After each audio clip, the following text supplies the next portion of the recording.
Border Gavaskar ട്രോഫിയിലെ രണ്ടാം മത്സരം December 6-നാണ് ആരംഭിക്കുക. അഡ്ലെയ്ഡിലെ ഓവലിൽ ഇന്ത്യൻ സമയം രാത്രി 9:30 ആരംഭിക്കുന്ന മത്സരം പിങ്ക് ബോൾ ടെസ്റ്റ് എന്നാണ് അറിയപ്പെടുന്നത്. കടുത്ത ക്രിക്കറ്റ് ആരാധകർക്ക് പിങ്ക് ബോൾ ടെസ്റ്റ് എന്താണെന്ന് അറിയാമായിരിക്കും. എന്നാൽ ക്രിക്കറ്റ് അത്ര ഗൗരവമായി പിന്തുടരാത്തവർക്ക് ഇത് എന്താണെന്ന് അറിയണമെന്നില്ല. പിങ്ക് ബോൾ ടെസ്റ്റും പിങ്ക് ബോളും റെഡ് ബോളും തമ്മിലുള്ള വ്യത്യാസം എന്താണെന്ന് ആദ്യം അറിയണം. പിങ്ക് ബോൾ ടെസ്റ്റ് എന്തെന്നാൽ പകലും രാത്രിയുമായി നടക്കുന്ന ടെസ്റ്റ് മത്സരങ്ങളാണ് പിങ്ക് ബോൾ ടെസ്റ്റുകൾ. അതായത് സാധാരണ ടെസ്റ്റ് മത്സരങ്ങൾ രാവിലെ ആരംഭിക്കുമ്പോൾ പിങ്ക് ബോൾ ടെസ്റ്റ് മത്സരങ്ങൾ എല്ലാ ദിവസവും ഉച്ചയ്ക്കായിരിക്കും ആരംഭിക്കുക, എന്നിട്ട് രാത്രി അവസാനിക്കും. 5 ദിവസം വരെ നീളുന്ന ടെസ്റ്റ് ക്രിക്കറ്റിൽ ആരാധകർ കുറഞ്ഞപ്പോൾ കൊണ്ടുവന്ന മാർഗമാണിത്. പകൽ ജോലിയൊക്കെ കഴിഞ്ഞ് തിരികെ എത്തുന്നവർക്ക് രാത്രി കളി കാണാൻ സമയം ലഭിക്കും. സാധാരണ ടെസ്റ്റ് മത്സരങ്ങൾ റെഡ് ബോൾ ക്രിക്കറ്റ് എന്നാണ് അറിയപ്പെടുന്നത്. അതായത് ചുവന്ന പന്ത് കൊണ്ട് കളിക്കുന്ന മത്സരങ്ങൾ.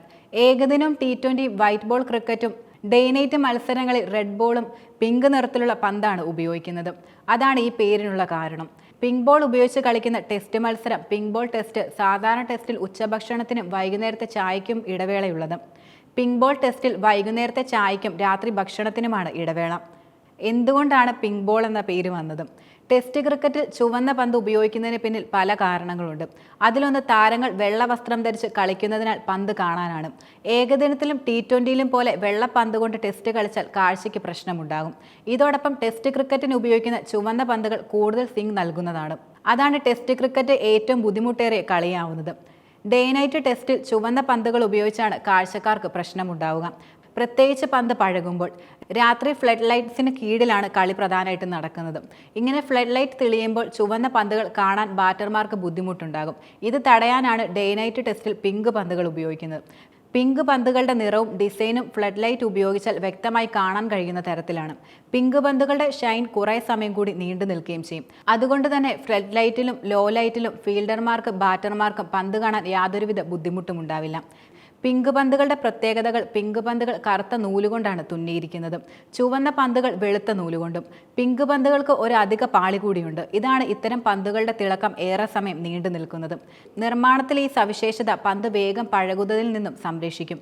ഇതുകൊണ്ട് തന്നെ റെഡ് ബോളുകളെക്കാൾ സ്വിംഗ് പിങ്ക് ബോളുകളിൽ ലഭിക്കും, പ്രത്യേകിച്ച് ആദ്യ ഓവറുകളിൽ. അതിനാൽ പിങ്ക് ബോൾ ടെസ്റ്റുകളിലെ ആദ്യ ഓവറുകൾ അതിജീവിക്കുക ഏറെ ബുദ്ധിമുട്ടായിരിക്കും. നിർമ്മാതാക്കളിലെ വ്യതിയാനങ്ങൾ: SG ഡ്യൂക്സ്, കുക്കുംബോറ എന്നീ നിർമ്മാതാക്കളാണ് പ്രധാനമായും ക്രിക്കറ്റ് ബോളുകൾ നിർമ്മിക്കുന്നത്. SGയുടെ പന്തുകൾ ഇന്ത്യയിലാണ് കൂടുതലായി ഉപയോഗിക്കുക. ഇംഗ്ലണ്ടിലും വെസ്റ്റ് ഇൻഡീസിലും ഡ്യൂക്സ് പന്തുകളും ഓസ്ട്രേലിയ, ന്യൂസിലൻഡ്, ദക്ഷിണാഫ്രിക്ക തുടങ്ങിയ മറ്റ് രാജ്യങ്ങളിൽ കുക്കുംബോറ പന്തുകളുമാണ് പ്രധാനമായിട്ട് ഉപയോഗിക്കുന്നത്. ഇവയുടെ നിർമ്മാണ രീതിയിലും തുന്നലിലും ഉപയോഗിച്ചിരിക്കുന്ന വസ്തുക്കളിലുമൊക്കെ വ്യത്യാസങ്ങളുണ്ട്. അതുകൊണ്ട് തന്നെ ഈ പന്തുകളുടെ മൂവ്മെന്റും സീമും ഷൈനും ഒക്കെ വ്യത്യസ്തപ്പെട്ടിരിക്കും. SGയും ഡ്യൂക്ക് പന്തുകളും കൈകൊണ്ട് തുന്നാവുന്നതാണ്. എന്നാൽ കുക്കുംബോറയുടെ കുറേ ഭാഗങ്ങൾ മെഷീനിലാണ് തുന്നുന്നത്. അതുകൊണ്ട് തന്നെ കുക്കുംബോറ പന്തുകളുടെ സീം പെട്ടെന്ന് നശിക്കുകയും സ്വിംഗ് നഷ്ടപ്പെടുകയും ചെയ്യും. എന്നാൽ ഡ്യൂക്സ്, SG പന്തുകൾ കൂടുതൽ സമയം സ്വിംഗ് ചെയ്യും. ഇന്ത്യയിലെ പിച്ചുകളും കാലാവസ്ഥയും കാരണമാണ് ഉപഭൂഖണ്ഡത്തിൽ സ്വിംഗ് വേഗം കുറയുന്നതായി അനുഭവപ്പെടുന്നതും.